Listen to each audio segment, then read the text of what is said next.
Hello दोस्तों, स्वागत है आप सभी का यूजीसी नेट गुरुकुल के इस प्लेटफॉर्म पर।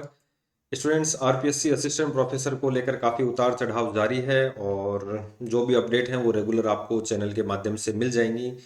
इसके अलावा यदि आप अभी भी अपनी तैयारी को और बेहतर ढंग से करना चाहते हैं तो आप 10 पेपर की फुल लेंथ की मॉक टेस्ट की सीरीज अवेलेबल है आप लोगों के लिए जेआरएफ अड्डा एप्लीकेशन पर।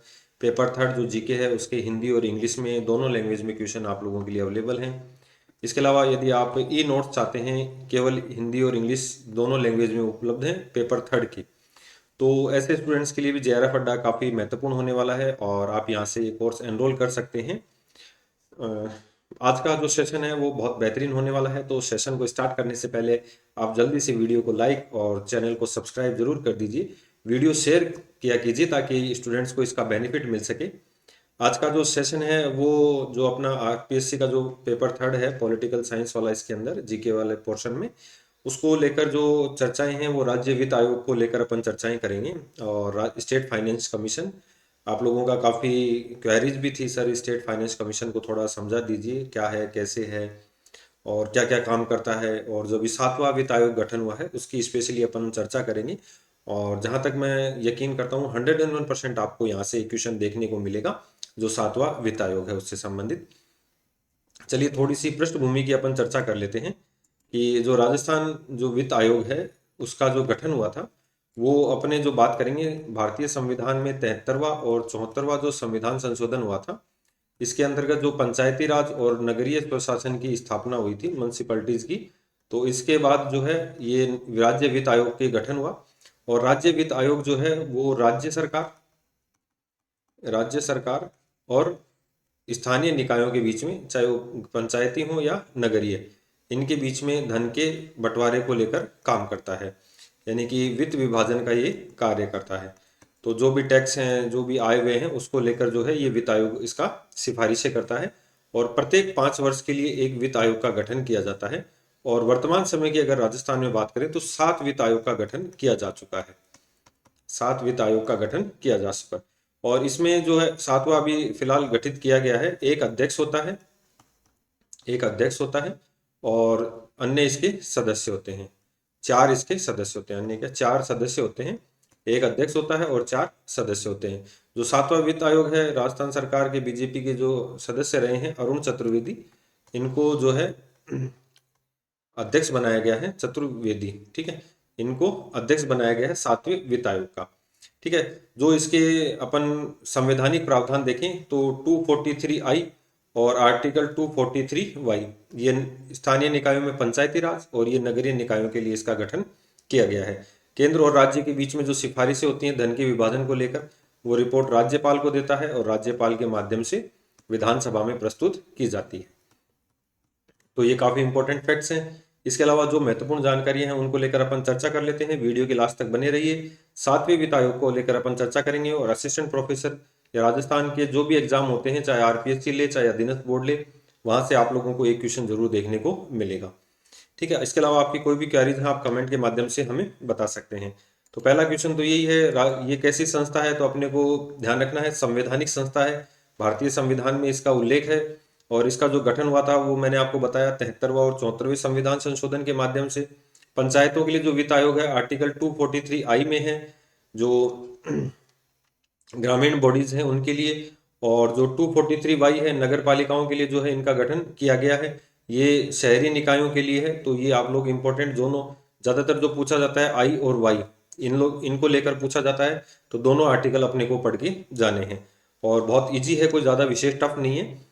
ये हमारा ऑफिशियल ऐप है जेआरएफ अड्डा। और यदि आप नेट का एग्ज़ाम देने जा रहे हैं तो आप अभी दिसंबर और जून साइकिल वाले कोर्स के लिए एनरोल कर सकते हैं। काफ़ी बेहतर कोर्स है आप लोगों के लिए, हिंदी और इंग्लिश लैंग्वेज में दोनों पेपर का, जो पेपर फर्स्ट और पेपर सेकंड है, दोनों के कोर्स आप लोगों के लिए अवेलेबल हैं। तो यदि आपने अभी तक जेआरएफ अड्डा एप्लीकेशन डाउनलोड नहीं किया है तो जेआरएफ अड्डा एप्लीकेशन आप ज़रूर डाउनलोड करें और इसके मल्टीपल चॉइस जो बेनिफिट है वो आप ले सकते हैं। काफ़ी लंबा अनुभव है जेआरएफ की टीम के पास, तो आप जरूर इसका बेनिफिट लें। चलिए, संवैधानिक प्रावधान और गठन, कुछ बातें मैंने आपसे कर ली हैं पहले।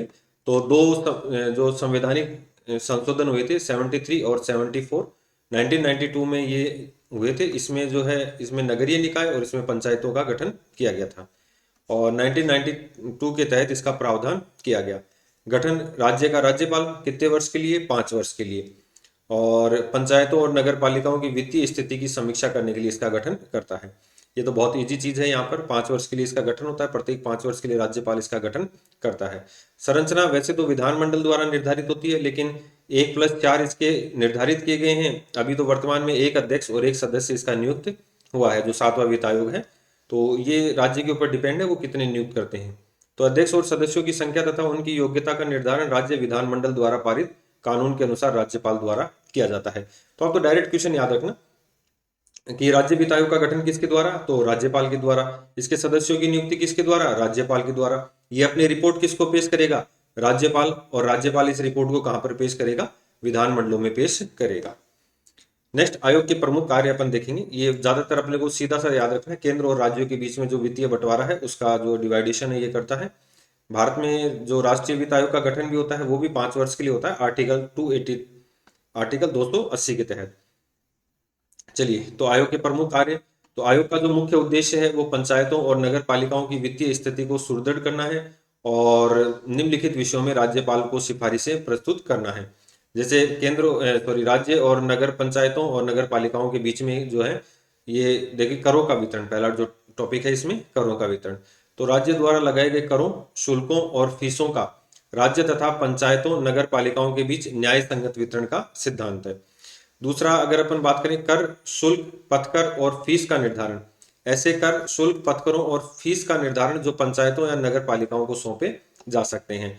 और आपने देखा भी होगा हाउसिंग टैक्स वगैरह हैं, या जो सड़कों के ऊपर जो है पत्थर गड़ी वगैरह होती है उनके टैक्स लिए जाते हैं। तो इसके लिए नगरीय निकायों और पंचायतों को ये क्या करता है? अधिकृत करता है। इसके अलावा सहायता अनुदान जो सब्सिडी है, राज्य की संचित निधि में से पंचायतों और नगर पालिकाओं के लिए सहायता अनुदान देने का सिद्धांत है। जैसे राजस्थान में नियम बना दिया था कि जो सरपंच है इनको 5 करोड़ रुपए दिए जाएंगे राज्य अपने जो गांव के विकास के लिए। तो ऐसे क्या करता है? ये अनुदान और सहायता अनुदानों की बात करता है। नेक्स्ट अपन बात करें वित्तीय सुधार। पंचायतों या नगर पालिकाओं की वित्तीय स्थिति में सुधार करने के लिए आवश्यक उपायों पर सिफारिशें करता है। और इसके अलावा जो इम्पोर्टेंट है, राज्य वित्त आयोग, राज्यपाल द्वारा वित्त आयोग को सौंपे गए अन्य वित्तीय मामले।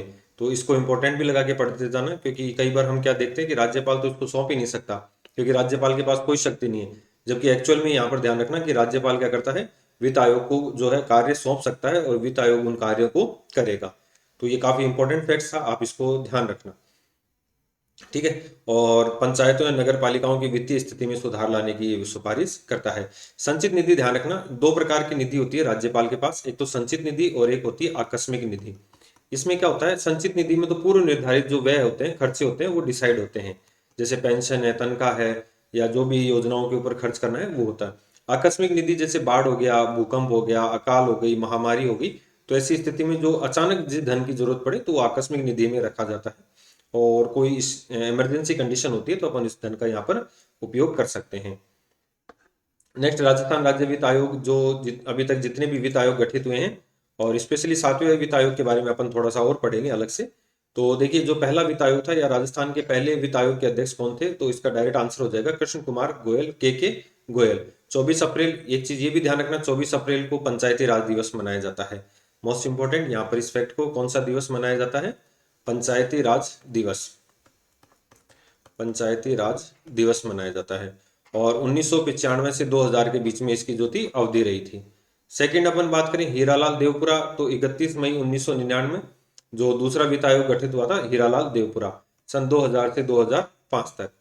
तीसरा वित्त आयोग माणिक चंद सुराणा, 22 अप्रैल 2004 से, तो 2004 22 अप्रैल 2004 में गठित, और इसकी सिफारिशें थी वो 2005 से लेकर 10 तक थी।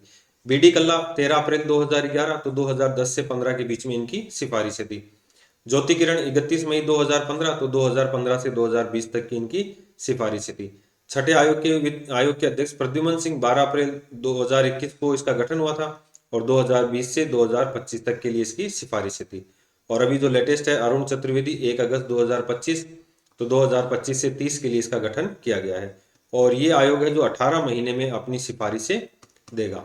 इंपॉर्टेंट फैक्ट्स, 18 महीने में ये आयोग अपनी सिफारिशें देगा। तो 7 वित्त आयोग, के गोयल, हीरालाल देवपुरा, माणिकचंद सुराणा, बीडी कल्ला, ज्योति किरण, प्रद्युमन सिंह और अरुण चतुर्वेदी। हीरालाल देवपुरा राजस्थान के मुख्यमंत्री भी रह चुके हैं, ये फैक्ट आप लोग याद रखना है यहाँ पर। चलिए, जो 7वां वित्त आयोग है जिसकी अपन ने चर्चा की थी, तो इसका जो गठन हुआ था वो 1 अगस्त 2025 को, ठीक है, इसका गठन हो चुका है 1 अगस्त 2025 को। तो 1 अप्रैल 2025 से 31 मार्च 2030 की अवधि के लिए ये अपनी सिफारिशें देगा। और इसके जो अध्यक्ष हैं अरुण चतुर्वेदी, पूर्व कैबिनेट मंत्री हैं, और सदस्य जो हैं नरेश कुमार ठकराल, जो सेवानिवृत्त आईएएस हैं।